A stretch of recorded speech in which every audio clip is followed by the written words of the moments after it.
Bienvenue à vous, on y va pour ce nouveau funeste Fred.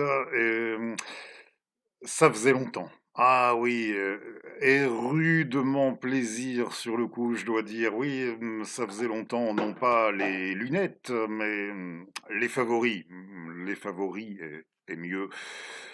Vous allez sans doute immédiatement reconnaître tous ceux tous ceux que vous rencontrez alors. Perspective Nievski vous enchantent par leur élégance. Les hommes portent de longues redingotes et se promènent les mains dans les poches. Les femmes sont vêtues de manteaux de satin rose blanc ou bleu pâle et portent de splendides chapeaux.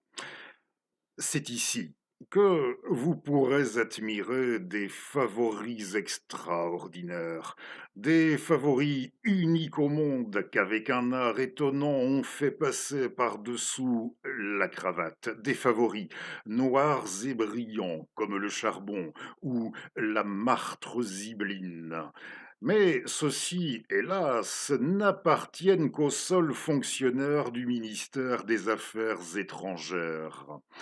Quant aux fonctionnaires des autres administrations, la, la Providence ne leur a accordé à leur grand dépit que des favoris roux. Vous pourrez rencontrer ici d'admirables moustaches que nulle plume, nul pinceau ne sont capables de reproduire des moustaches auxquelles leur propriétaire consacre la meilleure partie de son existence et qui sont l'objet de tous ses soins au cours de longues séances, des moustaches arrosées de parfums exquis et enduites de rares pommades, des moustaches qu'on enveloppe pour la nuit de papier de soie, des moustaches qui manifestent les tendres soucis de leurs possesseurs et que jalousent les passants.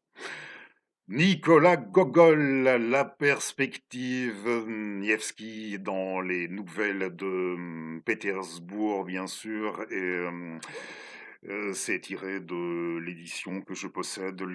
Il n'y a qu'un seul volume en Pléiade, le volume, par conséquent, des œuvres complètes de Nicolas Gogol. Ce n'est pas tellement dans... Oui, aujourd'hui, ce n'est pas tellement dans mes habitudes de faire ça, de vous présenter et plus exactement vous représenter, si vous nous suivez depuis un certain temps, en tout cas sur cette plateforme, des bouquins, mais juste une fois comme ça pour changer. Et juste avant, oui, j'étais sur le point d'oublier, j'aimerais tout de même la perspective Nievski, un extrait de ces nouvelles pétersbourgeoises. On y trouve le nez aussi, et le nez qui 1930. En 1930 fera l'objet de cette transposition lyrique, l'opéra, en 3 actes. Oui, si ma mémoire est bonne. Je me corrige sous la vidéo en description si je me suis gouré, mais je pense bien. Le nez de Dimitri Shostakovich qui fut créé à Leningrad, Saint-Pétersbourg, Leningrad, on y reste pour sûr. En 1930, une des choses les plus, comment dire, je ne sais trop, jamais issu du stylo humain, de l'esprit humain, oui, en matière de littérature, d'après Gogol, et il faut dire que Shosta, il avait fait beaucoup mieux que s'en tirer honorablement. Pour ce qui était de sa transposition, hein, si vous ne l'avez jamais écouté, il est grand temps, hein, sans vous commander nullement, mais il serait, oui, grand temps de vous y mettre. Le premier acte, ce qu'il peut y avoir là-dedans en matière d'audace, sur le plan orchestral, du chant, du son, sur tous les plans aussi. Je me réfère uniquement à ce pont orchestral, à ce passage, ce morceau orchestral, à un moment donné, on dirait qu'on est en 1930. Eh bien, on va dire que oui, pour ainsi dire 40 ans d'avance, de projection. Dans le chef de Chostakovitch, oh, il préfigure, oui, il préfigure aussi bien, du côté, du prog rock, oui, du rock, du prog rock, du rock, psychédélique, du jazz, fusion, de tout ce que vous voulez. Avec une bonne quarantaine d'années, il préfigure le 1er acte, et il est, oui, il arrache tellement que la suite, forcément, on ne peut pas avoir le sentiment d'une chute, hélas, d'une chute de tension, mais nous dirons la suite de l'opéra est en roue libre, mais ça reste sacrément décoiffant, hein, irrésistible, renversant à la première écoute. Le nez, et je vous montre, c'était encore au temps de ce label russe. Existe-t-il, à proprement parler, est-ce qu'il existe, est-ce que ce label, est-ce qu'il y a encore un label russe avec cette dénomination qui a repris le catalogue? Je n'en sais trop rien, si vous êtes en mesure de le dire. Dimitri Shostakovich Le Nez, le label Melodia. Nous sommes plus d'un à avoir découvert nos petits trésors en matière de musique russe, par le détour de ce label Melodia, The Nose, en anglais. Et vous avez aussi, dans le même coffret, un autre opéra plus court, inspiré également de Gogol, Les Joueurs, je dis bien, pas le joueur, d'après Dostoïevski, dont il sera question aussi, dans ce numéro, mais les Joueurs d'après Gogol.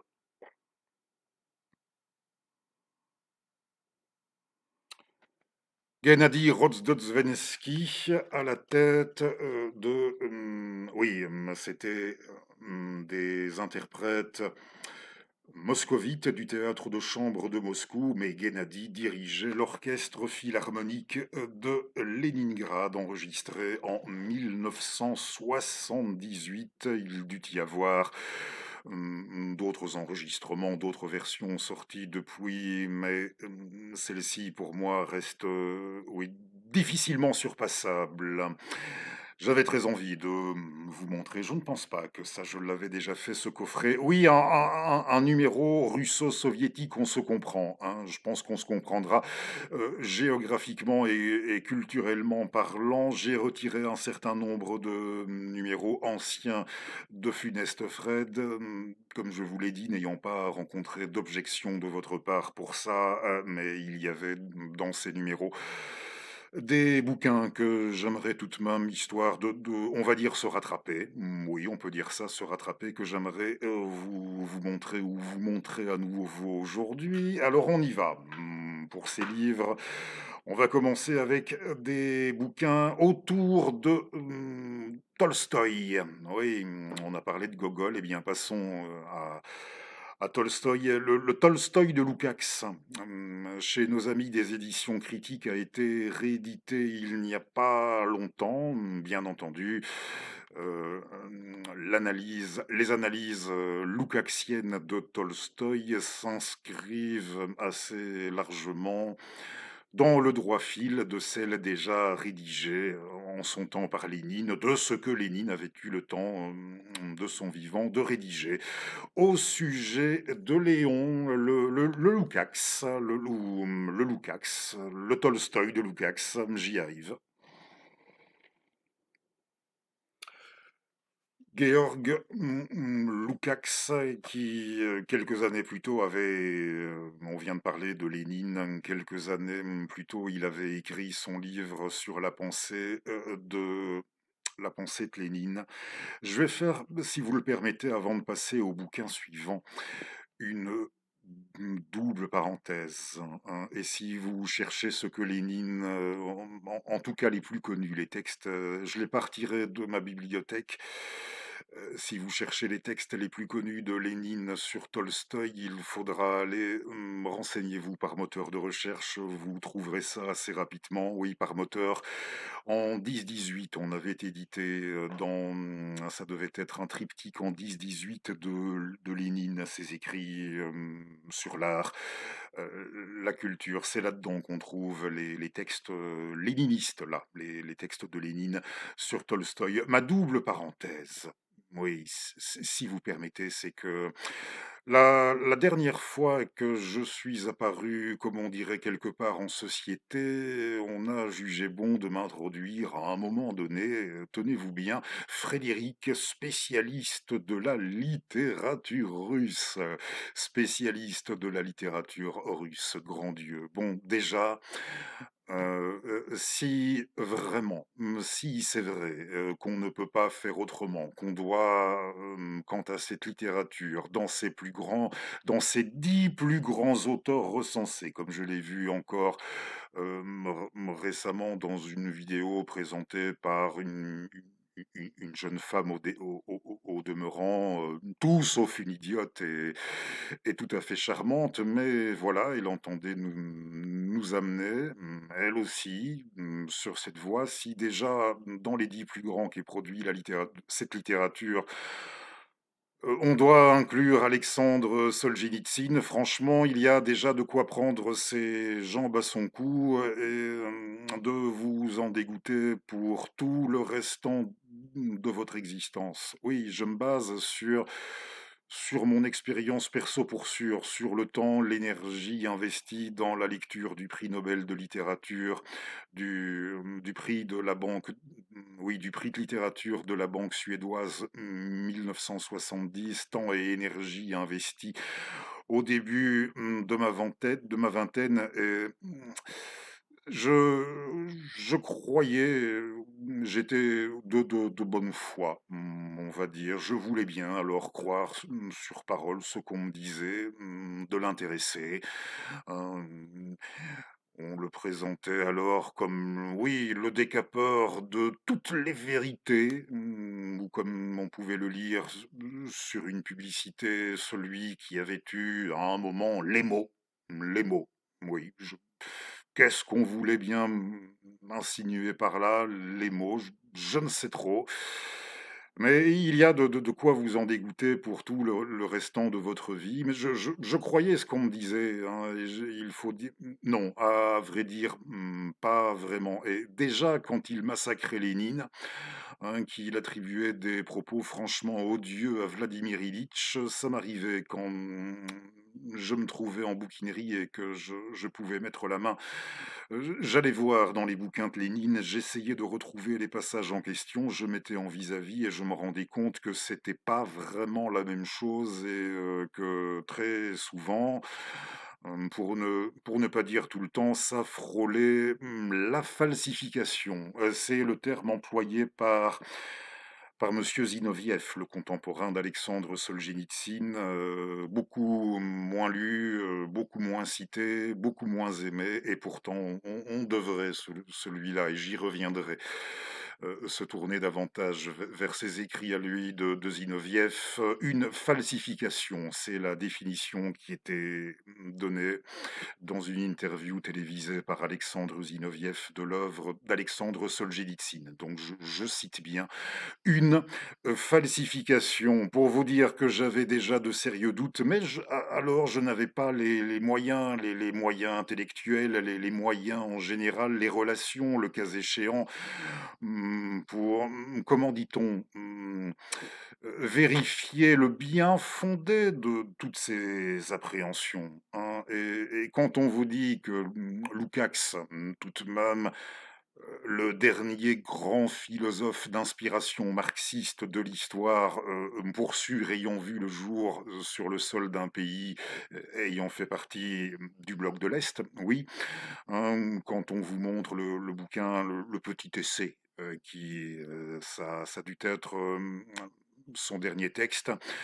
Ce petit essai qu'il a consacré au prix de la banque suédoise de 70, oui, il a fait ça, c'est vrai, mais à l'époque où Monsieur Cachet d'Aspirine n'était pas encore vraiment parti dans son délire apocalyptique et lui aussi avait opéré en toute bonne foi, en se basant sur les premiers textes et en les analysant dans le prolongement de ce qu'on appelle le réalisme. Oui, le réalisme russe, mais il y a tellement mieux dans ce registre en littérature russe, non. Donc déjà de quoi le spécialiste, il y avait déjà de quoi durablement m'en dégoûter, déjà que lui ne m'avait pas dégoûté. Il y a déjà un monde, qualitatif, ne serait-ce que qualitativement, parlant qui les sépare. Déjà que j'avais commis l'erreur de commencer avec Dostoïevski, hein. Je suis entièrement d'accord avec Julien Green, ne pas lire Dostoïevski avant, la cinquantaine, hein, et si vous suivez cette recommandation, pour ce qui est du bien-fondé, là encore, vous n'aurez pas de mal à saisir. Je pense qu'il avait parfaitement raison par rapport à ça, Julien Green. Surtout, et j'insiste, si vous nourrissez dans le cours de votre existence, comme ce fut mon cas, nous nous contenterons de dire comme des velléités littéraires, des velléités d'écriture. Ce n'est pas affaire de débuter avec Dostoïevski, qu'on va revoir dans quelques instants, mais si vous permettez, encore sur Tolstoï. Voilà, je tenais. Oui, et alors la seconde parenthèse. Oui, j'avais pu lire, là c'était sur un de nos un de. J'aime bien qu'on sache à qui on a affaire avec moi, hein, et je n'irai pas jusqu'à dire briser les légendes à mon sujet, ça ferait tellement pompeux, hein, bon allez, si vous y tenez, perso peut-être, sur un de ces inénarrables RS une fois à mon sujet, j'avais pu lire: «Fred, on a beaucoup de respect pour ton amour de la Russie, mais tes positions sur l'intervention spéciale, la prétendue invasion de l'Ukraine par les Russes, alors là, c'est pas possible. Position, donc oui, position, ma non-opposition, voilà, pour sûr, je l'assume parfaitement. Ma non-opposition à l'opération spéciale des Russes, je l'assume entièrement. Mon amour de la Russie a de nouveau par tous les dieux, hein, là, je vais vous l'avouer, il n'y a jamais eu, détestation, mais pourquoi dites-vous ça, hein? Ça remonte, là encore, ça remonte au tout début, de ma vingtaine. J'étais encore étudiant, j'avais eu la chance de terminer mes études secondaires dans un très bon établissement et franchement, ça n'avait pas été de la tarte, mais quand je me suis retrouvé dans le «supérieur» entre guillemets, tous les jours, je me demandais: «C'est quoi cette école où on retournait à l'école tout en continuant à être en vacances?» J'avais besoin d'un hobby et j'ai choisi à ce moment-là la Russie, au bout du compte, la littérature russe en guise de hobby. Ben oui, comme j'aurais très bien pu choisir la faune, en vérité assez singulière, de Tasmanie, ou les jeux vidéo. Voilà, si vous avez envie d'écrire après ça, une fois encore, lamentable, ou sans commentaire, 3 petits points en ayant soin, d'additionner avec un avatar tout spécialement étudié, allant jusqu'à faire référence à des éléments, de vie intime que si là j'aurais pu, laisser glisser dans ma vidéo, dans l'une de mes vidéos. C'est fou lorsque je me dis qu'il y en a qui n'ont rien d'autre à foutre, qui ont assez de temps et d'énergie, pour ça, pour moi.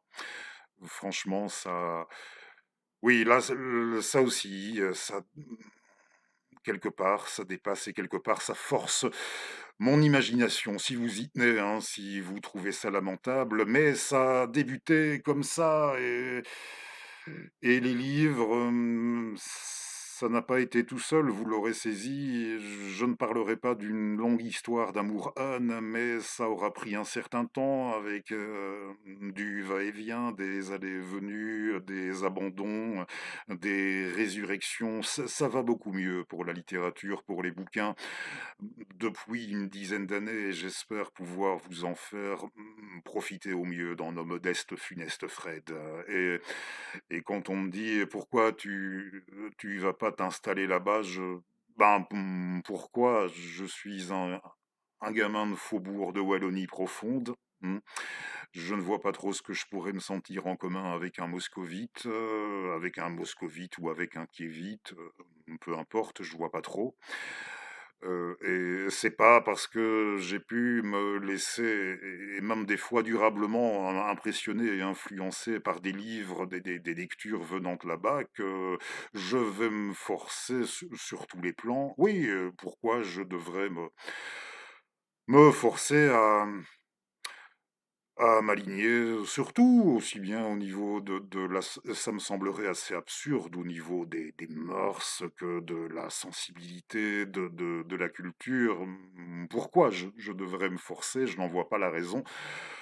Par rapport à ça, en tant que gamin de nos faubourgs de Wallonie profonde, toujours et aller m'y installer, ben, je ne pense pas que je ne dois pas disposer, ni, je pense que mon absence oui, je vais, ici, je vais dire ça aussi bien, mon mon absence de santé, aussi bien mon absence de santé que mon absence de compte en banque, c'est certainement pas ça qui m'encouragerait, dans ce sens. C'est je pense pas qu'ils auraient terriblement envie de moi, qu'ils en auraient grand-chose à faire de moi, qu'ils aspireraient tant que ça à me voir débouler chez eux, hein, pas plus que les ricains n'aspireraient à me voir particulièrement débouler chez eux. Je vois pas trop en quoi je pourrais leur être utile, ce que je pourrais leur apporter. Non, franchement, je bouge pas. Non.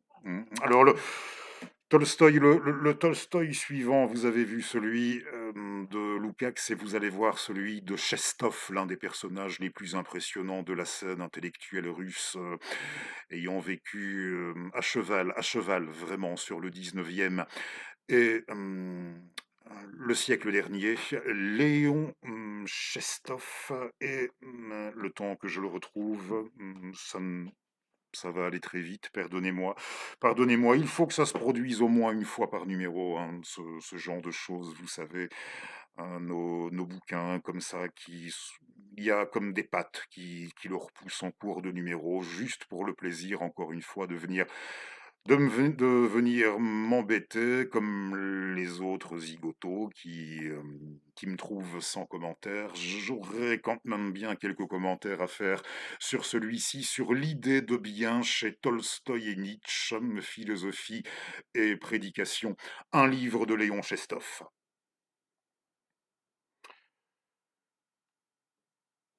Oui, Nietzsche et j'aurais bien, oui, quelques quelques observations à faire sur celui-ci. L'idée de bien chez Tolstoï et Nietzsche. D'un côté, Tolstoï, vous avez la volonté de voir se propager le bien, la non-résistance au mal par la violence. Nietzsche, la volonté de puissance, l'orgueil allait savoir pousse au crime. Chestov, il s'efforce aussi bien, même s'il s'efforce aussi bien de les opposer que de les rassembler dans son bouquin, hein. Et je peux vous montrer une photo de Chestov. Il avait un physique que je trouve tout de même assez impressionnant.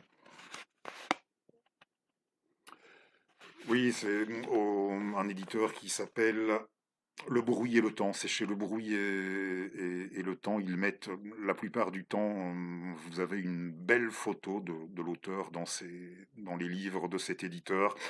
J'aime beaucoup ce qu'ils font, ce qu'ils produisent en général, Le Bruit et le Temps. Alors ils s'efforcent aussi bien de les opposer que de les rassembler, mais il faudra bien reconnaître que la sympathie finit par basculer du côté de Friedrich, car Chestov estime que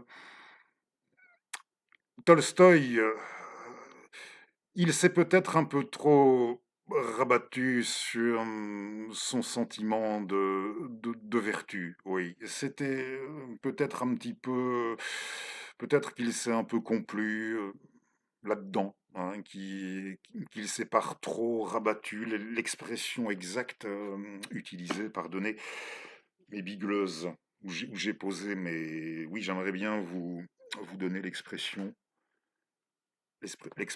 exacte telle qu'on la trouve c'est dans le texte de présentation, en dos de couverture, heu, au risque peut-être, de l'avoir quelque peu diminué, Tolstoï, c'est que Tolstoï s'est rendu coupable. Voilà, c'est que Tolstoï s'est rendu coupable, de ce, quand je parlais de complaisance, très exactement.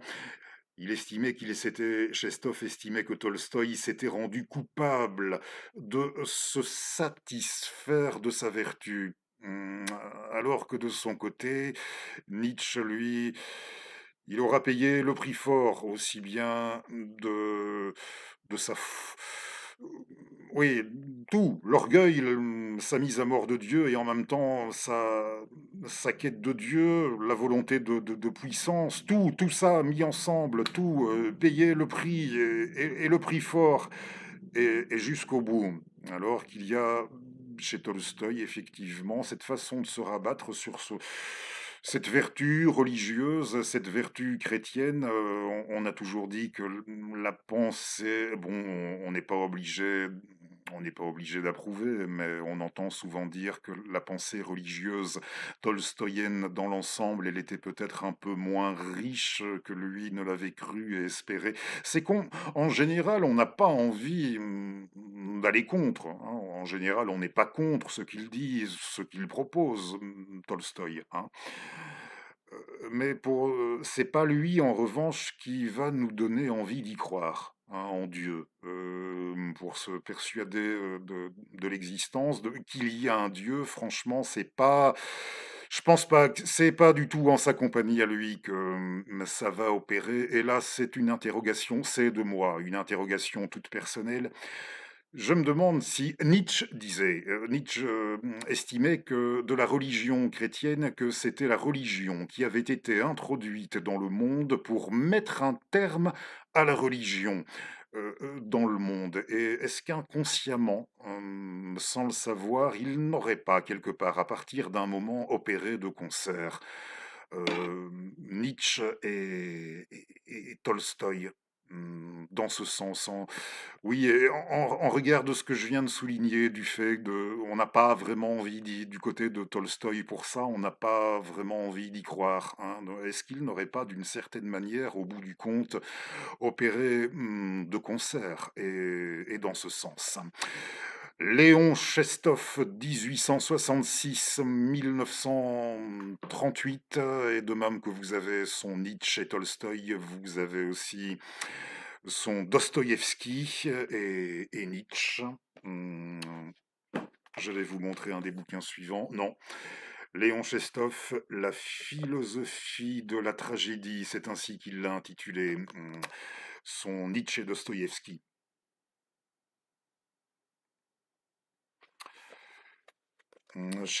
Oui, cet éditeur dont je vous ai dit il y a quelques instants, Le plus grand bien, il va sans dire que vous trouverez toutes les références des bouquins, en partie description, tous les bouquins dont il aura été question aujourd'hui. On en aura vu passer tout de même pas mal, nettement plus que la moyenne pour nous.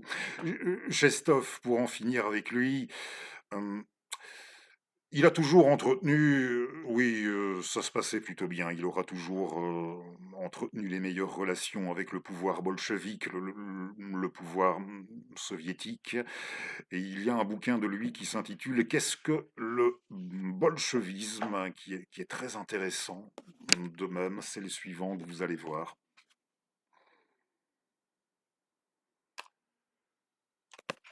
Qu'est-ce que le bolchevisme? 3 articles écrits à 3 époques différentes de la carrière de notre philosophe. Je ne l'ai pas précisé. Chestov Il était kievite, juif, natif de Kiev. Il est décédé à Paris, je pense, en 1938.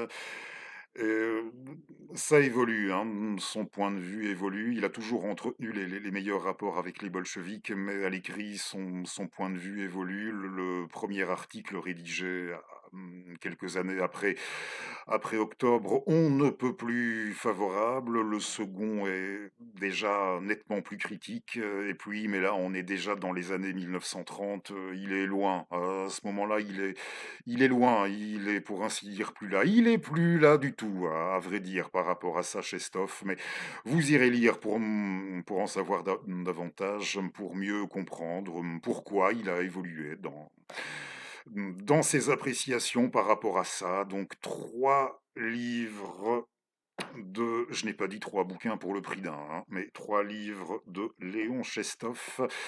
Des femmes aussi, ça commençait à manquer tout de même de présence féminine dans ce numéro. Alors, il y a au Mercure de France, 2 bouquins sortis au Mercure de France. J'ai réussi à retrouver, c'est la débandade, hein, mais inéluctablement, la Bérésina, celui de Catherine II. Je l'ai retrouvé, j'aimerais bien retrouver aussi. Oui, ça va, j'ai l'autre, on y va. 2 bouquins au Mercure de France. D'abord, j'imagine que des petits malins bien dans le vent s'empresseront d'y voir un excellent manuel de parfait management, hein. Mais c'est vrai que si vous avez parmi vos responsabilités, si vous exercez un poste directorial, si vous êtes chef quelque part, si vous êtes à la tête d'une équipe, oui, sans rire, sans déconner, je pense bien qu'il y a moyen d'y puiser plus d'un judicieux conseil. Le livre de Catherine II, le livre de sa correspondance, des lettres entre 1762 et 1796, Catherine de Russie, et c'est sous-titré. Oui, c'est dans ce sens peut-être que ça pourrait vous fournir de judicieux conseils. Ça a été sous-titré en effet. Je crois que ça dit bien ce que ça veut dire. L'éloge du sang-froid.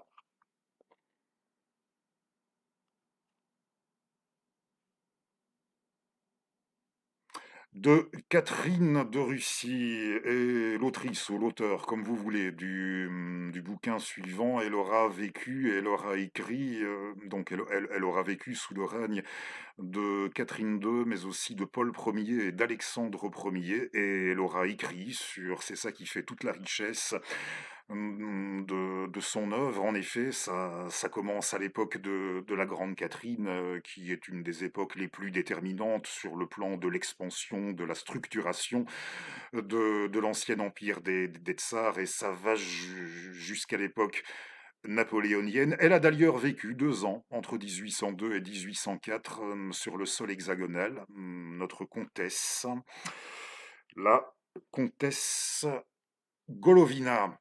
Oui, la comtesse, ce sont les souvenirs. Vous allez voir apparaître à présent les souvenirs, le recueil des souvenirs de la comtesse Golovina, de son double prénom ici, Varvara Nikolaïevna.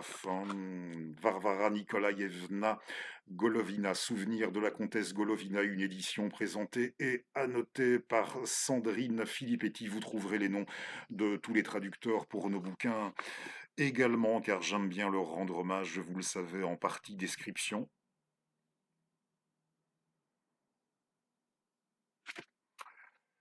Vous avez vu, oui, ici, nous parlons de notre comtesse Golovina, très, très, très jolie écriture, très, très fine écriture, de l'anecdote, des informations sur la vie quotidienne, au sein des classes russes dominantes de l'époque, de la noblesse, mais pas seulement, hein, pas seulement. Très belle édition également au Mercure de France. J'ai beaucoup apprécié, ça m'a appris beaucoup de choses. Ce n'est pas l'époque sur laquelle je suis de fait le plus spécialisé. Pour parler comme ça, si on y tient absolument au sujet de l'histoire russe, le 18e siècle russe. Oui, ça a manqué de présence féminine, alors à vous de choisir ou vous prenez les 2 d'un coup, hein. Jolie collection à des prix en plus, oui, ce sont de jolis bouquins à des prix, relativement accessibles, hein. Le format du Petit Mercure, c'est la collection, du temps retrouvé, celle dans laquelle on a ressorti aussi il n'y a pas longtemps, vous l'avez vu, dans un autre funeste, la dernière réédition, ce n'est pas la seule dans le courant de ces dernières années, de John Reed, hein, de ces 10 jours qui ébranlèrent le monde. Ça manquait de présence féminine, on ne peut pas dire que je vous ai déjà montré le CD du nez, donc on ne peut pas dire que, en revanche, ça manquait de musique, et on y revient à la musique avant de remettre en ligne le texte, le Galomanie, hein, de Victor Erofeyev. Oui, c'est celui-là que je vais remettre en ligne si vous êtes partant pour nous suivre encore quelques minutes jusqu'au bout de notre numéro. Ce que vous n'avez pas vu, alors on revient un peu à la musique, vous n'avez pas vu la dernière biographie en date d'Igor Stravinsky, que l'on doit à un nommé Lionel Esparza dans la collection. C'est une nouvelle collection qui vient de démarrer, vraisemblablement. En avant la musique, aux éditions Équateur, Équateur au pluriel, Stravinsky, c'est pas sa plus belle, franchement, mais on va le voir quand même.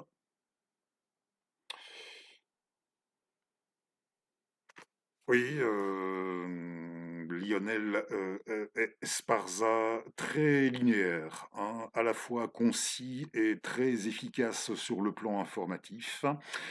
On suit, pour ainsi dire, son évolution, sa carrière, son parcours, année après année, au fil de sa longue existence, à Igor. Alors oui, ce qui m'a fait mal, à un moment donné, je l'avoue, dans le bouquin, et en plus, ça ne venait pas de la bouche de n'importe qui, ça venait de Robert Kraft. Robert Kraft, c'était le fils adoptif, hein. Robert Kraft, il était américain, vous savez, et lorsqu'il a déclaré, «Franchement, Igor, il a jamais rien fait de mieux que lorsqu'il est venu, s'installer chez nous au moment où il l'a fait, car, oui, il se serait compromis s'il était resté sur le sol français, il se serait compromis durant l'occupation. Sa détestation, sa haine du communisme était telle, et plus encore sa hantise, sa peur de devoir taffer un jour pour eux aurait fait qu'il l'aurait finalement jeté dans les bras de l'occupant. Oui, et raison pour laquelle il concluait: «Igor a jamais rien fait de mieux que de venir s'installer aux USA, chez nous, au moment où il l'a fait». Ça fait mal, mais il était bien connu, il a toujours été assez, et on n'a pas attendu son installation sur le sol, américain pour ça. Il a toujours assez été, plus qu'assez, comment on dit en langue anglaise, right-winged, hein, l'aile droite. Les Américains, lorsqu'ils abordaient, sa sensibilité politique, ils le situaient plutôt, dans ce sens-là, c'est clair, mais ne n'allez pas, ça ne changera plus rien. Ne vous mettez pas dans l'idée d'aller répéter, d'aller chanter ça sur tous les toits. Ce serait peut-être bien, sur le coup, de rappeler son soutien apporté à Hans Eisler en 1950, en plein macartisme. Il lui avait tout de même apporté son soutien à Hans Eisler lorsqu'il avait été expulsé, lui, des États-Unis. Stravinsky était intervenu en sa faveur, et je dois dire, j'aimerais ajouter encore cette petite chose. Il se tenait très informé de tout ce qui se faisait en matière de production musicale en Union soviétique. Bon, peut-être qu'il avait quelque part une arrière-pensée, oui, une arrière, c'était une façon, Oui, vous avez saisi une arrière-pensée politique, on dira, mais il s'informait, en tout cas, il était très, très bien, il prenait la peine, de s'informer et je ne suis pas sûr que auront pris la peine de se tenir au courant de la même manière des militants communistes au parcours, mmh, historiquement irréprochable, hein, oui, ça a dû, je vous ai déjà tellement parlé de Stravinsky, c'est la raison pour laquelle, j'aimerais vous toucher un mot et vous allez comprendre pourquoi. Sombrero, dans notre titre, vous avez vu le bouquin, alors, cessons de parler d'Igor pour une fois, pour parler d'un de ses disciples et bien mieux que disciple, hein, et il s'agit d'un compositeur mexicain, oui, Sylvestre Revueltas, il avait vu le jour dans un milieu très, très pauvre et je ne veux pas je ne veux pas spécialement ici vous extirper des larmes, tirer, plus qu'il ne faut sur la corde sensible, mais ce n'est pas à titre gratuit que je vous rapporte ses origines humbles. Il avait vu le jour dans un milieu très pauvre et il en avait franchement Sylvestre, il en avait franchement bavé, pardonnez-moi, oui, il en avait bavé et pardonnez la faiblesse de formulation une fois de plus, mais ça, resitue bien les choses. Il en avait pas mal bavé, aussi bien sur le plan de sa formation musicale qu'ultérieurement pour, se faire jouer, se faire connaître, pour, créer ses œuvres, s'imposer dans son propre pays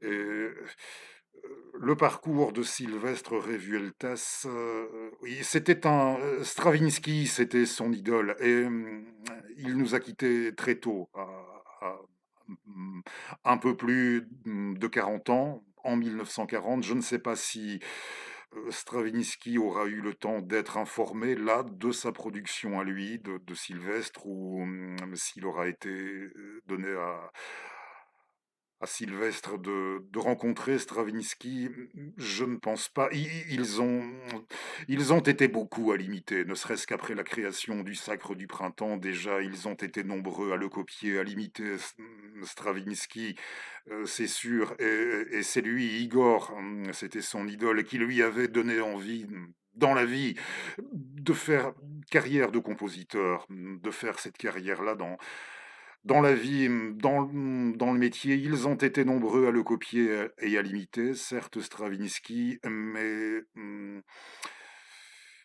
pour ce qui est tout en ayant, rendu, le tribut, qui devait l'être au maître, tout en lui ayant manifesté dans leur création, le tribut, leur juste tribut, à avoir ensuite imposé, oui, leur propre feu, dévorant, oui, leur propre feu incandescent, dévorant.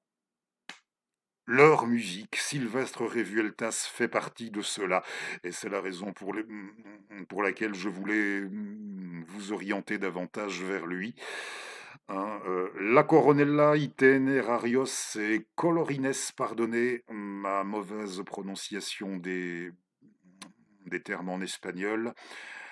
Ça, c'est un CD avec ses œuvres que je viens de citer, qui était sorti en 2010 chez Naxos, et c'était l'English Chamber Orchestra, et le Santa Barbara Symphony sous la direction de Gisèle Bendor.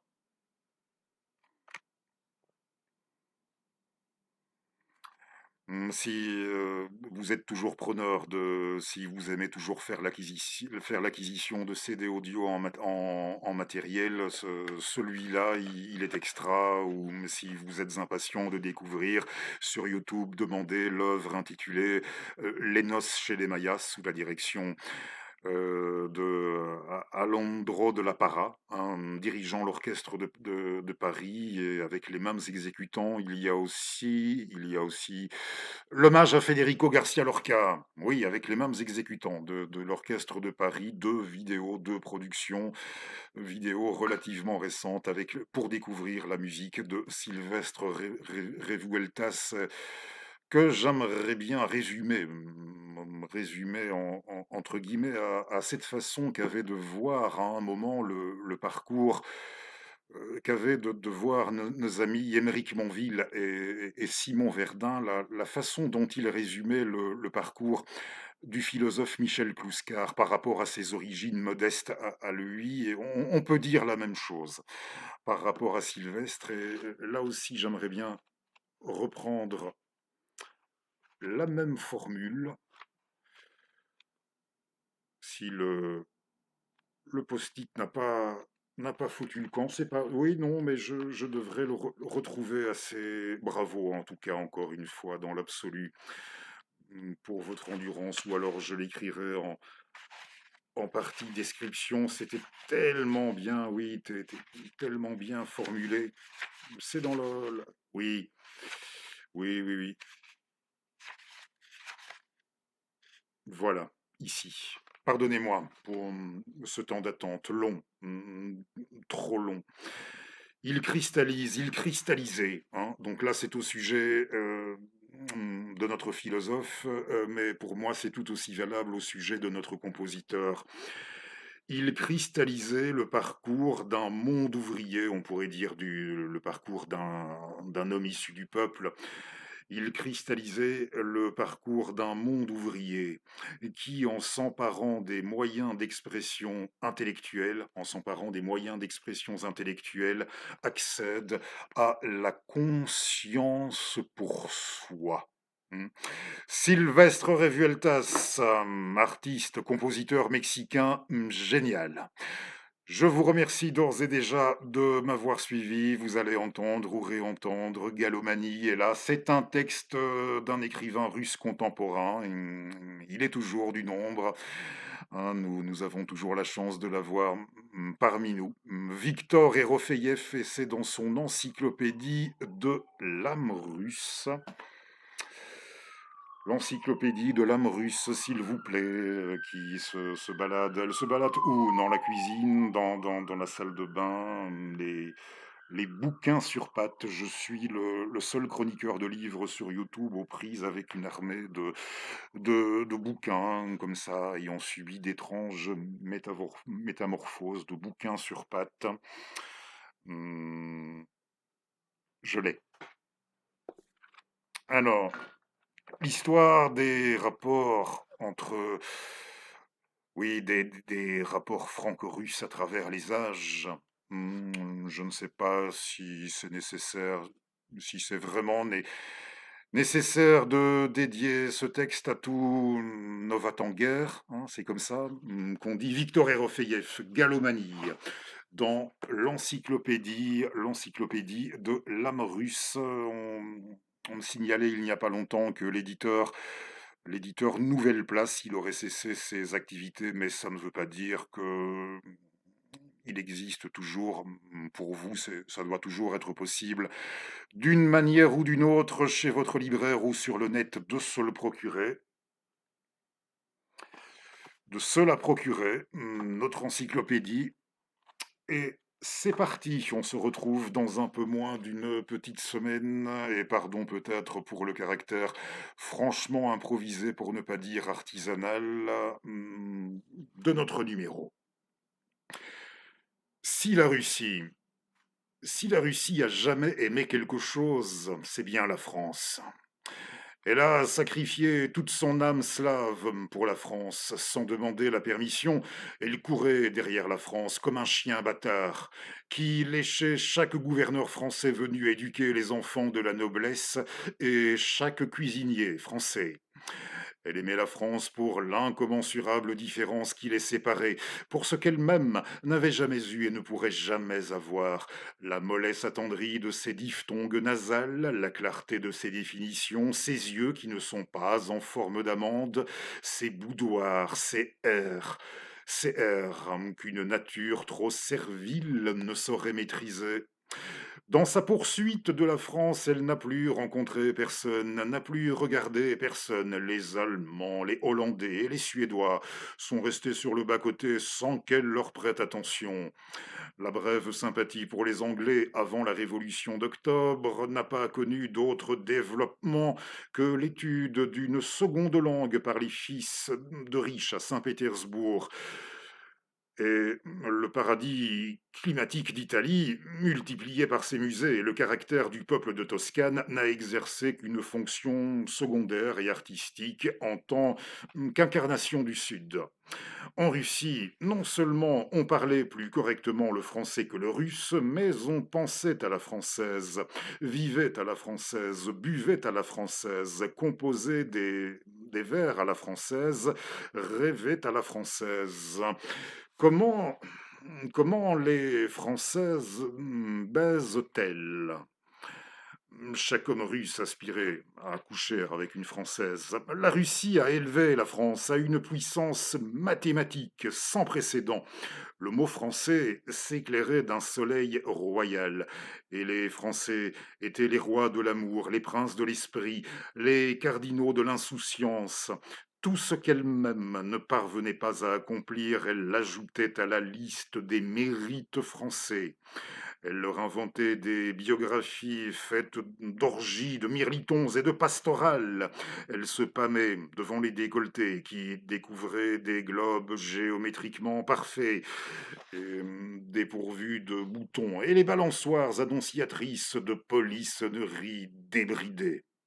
Elle aimait en vrac les jacobins et les royalistes, les romans français et toutes les modes françaises, et connaissait par cœur l'histoire de la France.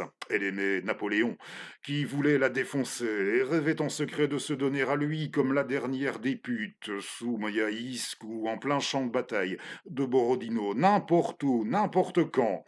Elle a incendié Moscou afin que son bien-aimé méridional ait plus chaud, mais il n'a pas compris. Il a ramassé son bicorne et a pris ses jambes à son cou.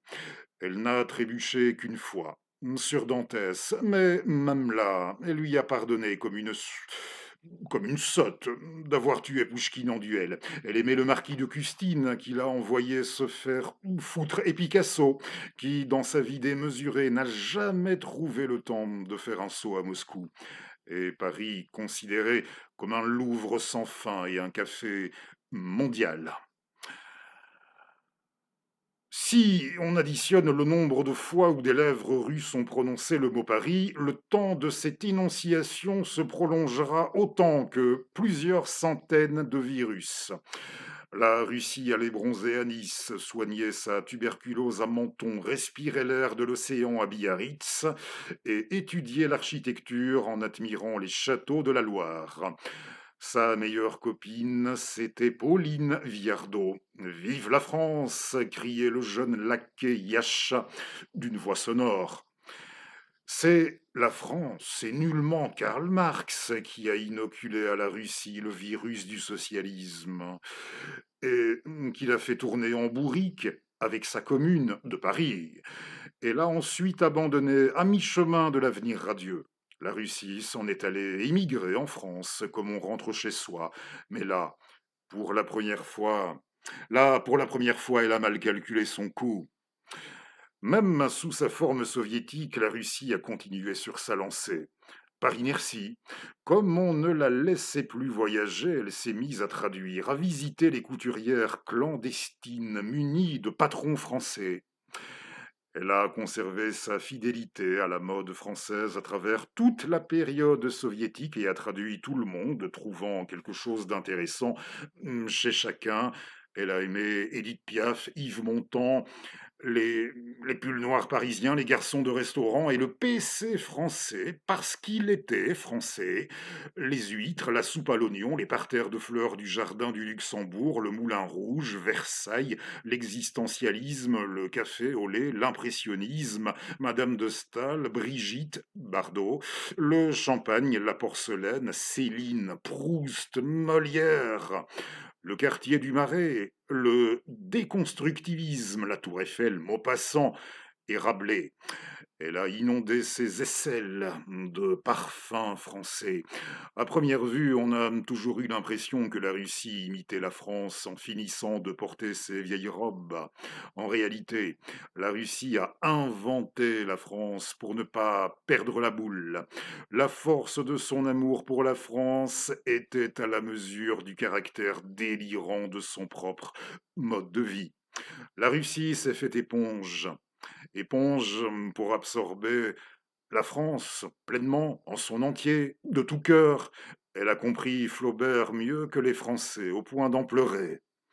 Elle se vexait, cet amour n'était pas réciproque, au point elle se rebellait contre cet amour, en souffrait profondément, jurait de ne plus parler français, riait amèrement d'elle-même, se moquait de sa propre prononciation, n'endormait pas la nuit, se remémorant la mesquinerie et l'avarice française. Et malgré tout, brûlait comme jamais d'une passion éperdue. Désormais, il ne reste plus rien, à part la station de Radio Nostalgie. Je rappelle que le texte est écrit en 1999. Oui, il ne reste plus rien, à part la station de Radio Nostalgie.